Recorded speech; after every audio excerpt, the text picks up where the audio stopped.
ലോകത്ത് വലിയ ശക്തികളെല്ലാം തന്നെ അവരുടെ ആധിപത്യം ഉറപ്പിക്കാനുള്ള ശ്രമം നടത്തിക്കൊണ്ടിരിക്കുകയാണ്.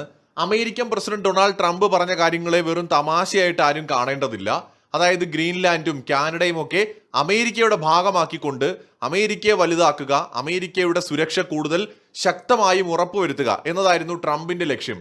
അതോടൊപ്പം തന്നെ ചൈനയുടെ സൗത്ത് ചൈന കടലിൽ പിടിമുറുക്കാനുള്ള ശ്രമങ്ങളും അവിടെയുള്ള രാജ്യങ്ങളിൽ ആധിപത്യം ഉണ്ടാക്കാനുള്ള നീക്കങ്ങളുമൊക്കെ ചൈനയുടെ സുരക്ഷയ്ക്ക് ഉണ്ടാവുന്ന ഭീഷണികളെ മറികടക്കുക എന്ന ലക്ഷ്യത്തോടു കൂടിയിട്ടാണ്. തായ്വാനെ ഉൾപ്പെടെ പിടിക്കാൻ ചൈന ആഗ്രഹിക്കുന്നത് ആ കാരണങ്ങൾ കൊണ്ടാണ്. അതുപോലെ തന്നെയാണ് നമ്മുടെ രാജ്യവും പല സുരക്ഷാ വെല്ലുവിളികളും നേരിടുന്നുണ്ട്. ഇനിയുള്ള AI കാലഘട്ടത്തിൽ രാജ്യത്തിന്റെ സുരക്ഷ എന്ന് പറയുന്നത് വലിയ വെല്ലുവിളി നിറഞ്ഞതാണ്. അത് തീർച്ചയായും ഇന്ത്യയെ പോലെ വലിയൊരു സമുദ്രം കൂടി ചുറ്റപ്പെട്ട് കിടക്കുന്ന രാജ്യത്തിനാകുമ്പോൾ കൂടുതൽ നമ്മൾ ശ്രദ്ധിക്കേണ്ടതുണ്ട്. നമ്മുടെ ചുറ്റും ശത്രുക്കളുണ്ട്, സമുദ്രത്താൽ ചുറ്റപ്പെട്ടൊരു രാജ്യവുമാണ് നമ്മുടേത്. പണ്ട് കാലത്തൊക്കെ സുരക്ഷാ വെല്ലുവിളികൾ ഉണ്ടാകുമ്പോൾ രാജാക്കന്മാർ അടുത്ത് കിടക്കുന്ന ചെറിയ രാജ്യങ്ങളെയൊക്കെ യുദ്ധം ചെയ്ത് വലിയ രാജ്യത്തിന്റെ ഭാഗമാക്കും, പിടിച്ചെടുത്ത് വലിയ രാജ്യത്തിന്റെ ഭാഗമാക്കും. ഇപ്പൊ നമ്മുടെ ചോള സാമ്രാജ്യ കാലഘട്ടത്തിൽ ഇന്ത്യയുടെ ഭാഗമായിരുന്നു ശ്രീലങ്കയെല്ലാം. ഇന്ത്യക്ക് ഇന്ന് എന്തായാലും പോയി ശ്രീലങ്കയെ ആക്രമിച്ച് നമ്മുടെ ഭാഗമാക്കാൻ കഴിയില്ല. അതിന് വലിയ പ്രത്യാഘാതം ആഗോളതലത്തിൽ ഉണ്ടാവും.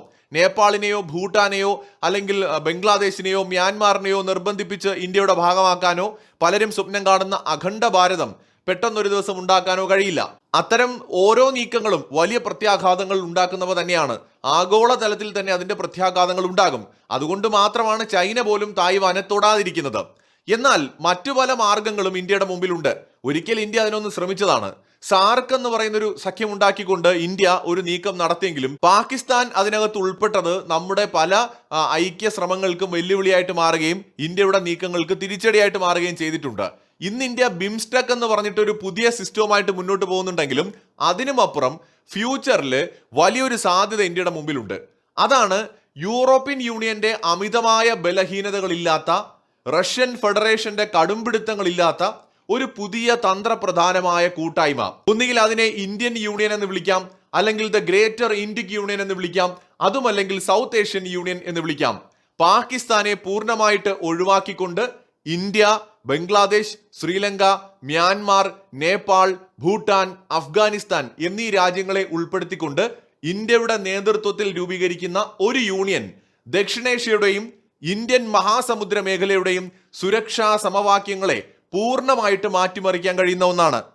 എന്നാൽ പരമാധികാരമുള്ള അയൽ രാജ്യങ്ങൾ ചൈനയുടെ പ്രലോഭനങ്ങളെ അവഗണിച്ച് സ്വമേധയാൽ ഇന്ത്യയുടെ നേതൃത്വത്തിലുള്ള ഒരു യൂണിയനിൽ പങ്കാളികളാകണമെങ്കിൽ ഇന്ത്യ അവരിൽ ബഹുമാനവും അതേസമയം ശത്രുക്കളിൽ ഭയവും ജനിപ്പിക്കേണ്ടതുണ്ട്.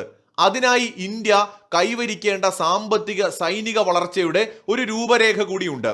ഇങ്ങനെ ഒന്ന് സാധിക്കണമെന്നുണ്ടെങ്കിൽ അതിന് ഇന്ത്യ എത്രമാത്രം ശക്തമാകേണ്ടതുണ്ട് എന്നത് ഒന്നാമത്തെ കാര്യം. രണ്ട്, ഇങ്ങനെ ഒന്ന് സംഭവിക്കുമ്പോൾ ഇന്ത്യക്ക് എന്തുമാത്രം ഗുണമുണ്ടാകുമെന്ന് നമ്മൾ മനസ്സിലാക്കണം. മൂന്ന്, ഇന്ത്യ എന്ന നമ്മുടെ രാജ്യത്തിന്റെ നിലനിൽപ്പിനെ ഒരു തരത്തിലും ബാധിക്കാതെയാവണം ഒരു യൂണിയൻ ഉണ്ടാവേണ്ടത്. ഈ വിഷയത്തെക്കുറിച്ച് നമുക്ക് ആദ്യം ഒന്ന് നോക്കാം. ഈ യൂണിയന്റെ ഘടന എങ്ങനെയുള്ളതായിരിക്കും? നമ്മുടെ മുമ്പിൽ എടുക്കാൻ പറ്റുന്ന രണ്ട് ഉദാഹരണം, ഒന്ന് റഷ്യൻ മോഡലാണ്. റഷ്യ തങ്ങളുടെ ഒപ്പമുള്ള സംസ്ഥാനങ്ങളെയും സഖ്യകക്ഷികളെയും ബലം പ്രയോഗിച്ചും സൈനിക ഭീഷണിയിലൂടെയും ഒക്കെ നിർത്തിക്കൊണ്ട് ഒരു ഫെഡറേഷന്റെ രൂപത്തിലാണ് നിലനിൽക്കുന്നത്. അതിനകത്ത് പൂർണ്ണ സ്വാതന്ത്ര്യമുള്ള റിപ്പബ്ലിക്കുകളുണ്ട്, അതിനകത്ത് പരിമിതമായ മാത്രം സ്വാതന്ത്ര്യമുള്ള പ്രദേശങ്ങളുണ്ട്, അതിനകത്ത് പൂർണ്ണമായിട്ടും മോസ്കോയുടെ നിയന്ത്രണത്തിലുള്ള പ്രദേശങ്ങളുണ്ട്. ഇതെല്ലാം കൂടെ ചേർന്ന് ഒരു അവിയൽ പരുവത്തിലുള്ള ഒരു സംവിധാനമാണ് റഷ്യൻ ഫെഡറേഷൻ എന്ന് പറയുന്നത്. അതെന്തായാലും ഇവിടെ ഇന്ത്യയുടെ കാര്യത്തിൽ വർക്കൗട്ട് ആവില്ല.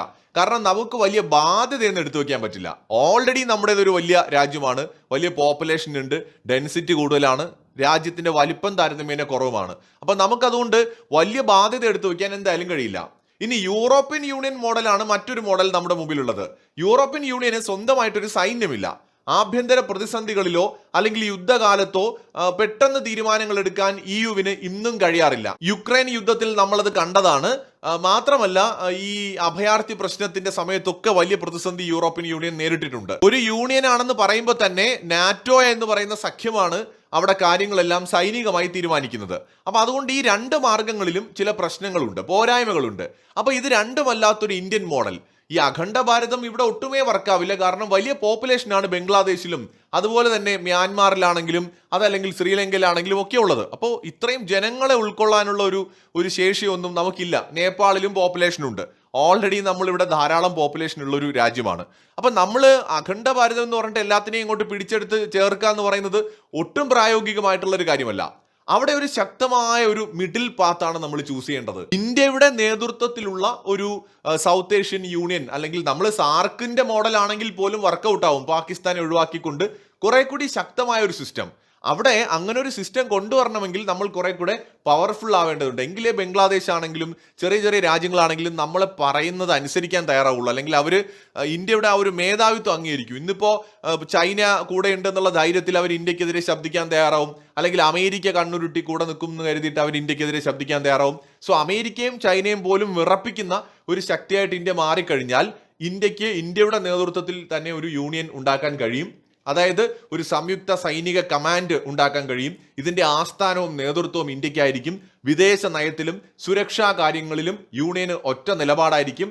എന്നാൽ ആഭ്യന്തര ഭരണത്തിലും സാമ്പത്തിക വിനിയോഗത്തിലും അംഗരാജ്യങ്ങൾക്ക് സ്വയം ഭരണാവകാശം ഉണ്ടായിരിക്കുകയും ചെയ്യും. എന്ന് വെച്ചാൽ ഓരോന്നും വേറെ വേറെ രാജ്യങ്ങളായി നിലനിൽക്കുമ്പോൾ തന്നെ സുരക്ഷയുടെ കാര്യത്തിൽ അത് വളരെ പ്രധാനമാണ്. സുരക്ഷാ കാര്യത്തിലും വിദേശ നയത്തിലും യൂണിയന്റെ നിലപാട് ഒന്നായിരിക്കണം എന്നുള്ളതാണ് ഇതിലേറ്റവും പ്രധാനം. ഇങ്ങനെ ഒന്ന് സംഭവിക്കണമെന്നുണ്ടെങ്കിൽ ഇന്ത്യ എത്രമാത്രം ശക്തമാകണം? അയൽ രാജ്യങ്ങൾക്ക് ഇന്ത്യയോട് ബഹുമാനം തോന്നണമെങ്കിൽ ഇന്ത്യ ഒരു സാമ്പത്തിക മഹാശക്തിയായിട്ട് മാറണം. ചൈന പണമെറിഞ്ഞ് രാജ്യങ്ങളെ വിലക്കെടുക്കുമ്പോൾ ഇന്ത്യക്ക് അതിനെ പ്രതിരോധിക്കാൻ തക്ക സാമ്പത്തിക ശേഷി വേണം. ഇന്ത്യയുടെ സമ്പദ് വ്യവസ്ഥ നിലവിലെ 4.2 ട്രില്യൺ ഡോളറിൽ നിന്നും കുറഞ്ഞത് 10 മുതൽ 12 ട്രില്യൺ ഡോളർ വലിപ്പമുള്ള സമ്പദ് വ്യവസ്ഥയായിട്ട് വളരണം. കഴിയുമെങ്കിൽ അത് 15 ട്രില്യൺ ആയിട്ട് മാറിയാൽ കൂടുതൽ പവർഫുൾ ആയിട്ട് ഇന്ത്യക്ക് മാറാൻ കഴിയും. ശ്രീലങ്കയിലെ ഹമ്പൻതോട്ടയോ ബംഗ്ലാദേശിലെ ചിറ്റഗോങ്ങോ വികസിപ്പിക്കാൻ അവർക്ക് ചൈനയുടെ കടം വാങ്ങേണ്ടി വരരുത്. അതിനുള്ള സാമ്പത്തിക സഹായവും സാങ്കേതിക വിദ്യയും നൽകാനുള്ള ശേഷി ഇന്ത്യ ഉണ്ടാക്കിയെടുക്കണം. അതോടൊപ്പം തന്നെ ജർമ്മനിയും ഫ്രാൻസും യൂറോപ്യൻ യൂണിയനിലെ ദരിദ്ര രാജ്യങ്ങളെ സാമ്പത്തികമായി സഹായിക്കുന്നത് പോലെ മ്യാൻമാർ, അഫ്ഗാനിസ്ഥാൻ, നേപ്പാൾ തുടങ്ങിയ രാജ്യങ്ങളുടെ സമ്പദ് വ്യവസ്ഥയെ താങ്ങി നിർത്താൻ തക്കവണ്ണം GDPയുടെ ഒരു നിശ്ചിത ശതമാനം നീക്കിവെക്കാൻ ഇന്ത്യക്ക് ശേഷിയുണ്ടാവണം. ഇന്ത്യയുടെ വിപണിയും സാമ്പത്തിക ഭദ്രതയും സൈനിക ശക്തിയും കണ്ട് അയൽ രാജ്യങ്ങൾ സ്വയം ഈ യൂണിയന്റെ ഭാഗമാകാൻ ആഗ്രഹിക്കുന്ന അവസ്ഥ വരണം. അങ്ങനെ വരുമോ എന്നതായിരിക്കും ഇനി പലരുടെയും മനസ്സിലെ ചോദ്യം. വരാം. കാരണം ഇന്ത്യ ഈ പറഞ്ഞ അയൽ രാജ്യങ്ങളെല്ലാം തന്നെ ഒന്നല്ലെങ്കിൽ മറ്റൊരു രീതിയിൽ വലിയ വെല്ലുവിളി നേരിടുന്നുണ്ട്. അഫ്ഗാനിസ്ഥാന്റെ കാര്യമെടുത്താൽ ഈ ചൈനയും പാകിസ്ഥാനും തമ്മിലുള്ള ബന്ധം അഫ്ഗാനിസ്ഥാന് ചൈനയുമായി പോലും സഹകരിക്കുന്നതിന് ഭാവിയിൽ ഒരു തലവേദനയാണ്. അഫ്ഗാനിസ്ഥാനും പാകിസ്ഥാനും തമ്മിലുള്ള പ്രശ്നം അങ്ങനെ പെട്ടെന്ന് അവസാനിക്കുന്ന ഒന്നല്ല. അത് ഒരുപാട് വർഷം പഴക്കമുള്ളതാണ്. അത് അങ്ങനെ തന്നെ തുടരാനാണ് കൂടുതൽ സാധ്യത. എന്നാൽ അഫ്ഗാനിസ്ഥാൻ ഇന്ത്യയുമായിട്ട് സഹകരിക്കുന്നതിന് വേറെ തടസ്സമൊന്നുമില്ല. ഇപ്പോൾ ഒരു യൂണിയനായി മാറി എന്ന് പറഞ്ഞിട്ട് അഫ്ഗാനിസ്ഥാനിലെ മതമോ സംസ്കാരമോ ഒന്നും മാറുന്നില്ല. മറിച്ച് ഒരേ താല്പര്യങ്ങൾക്ക് വേണ്ടി പ്രവർത്തിക്കുകയാണ് ചെയ്യുന്നത്. അഫ്ഗാനിസ്ഥാൻ ഇന്ത്യയെ പോലെ ഒരു വലിയ ശക്തിയുമായി സഹകരിക്കാൻ വലിയ ആഗ്രഹവും ഉണ്ടാവും. ഭാവിയിലത്തെ കാര്യമാണ് നമ്മൾ സംസാരിക്കുന്നത്. തീർച്ചയായും അഫ്ഗാനിസ്ഥാന് അങ്ങനെ ഒരു യൂണിയനിലേക്ക് വരാൻ ഒരു അവസരം കിട്ടിയാൽ അവർ വരാൻ തീരുമാനിക്കാൻ തന്നെയാണ് കൂടുതൽ സാധ്യതയുള്ളത്.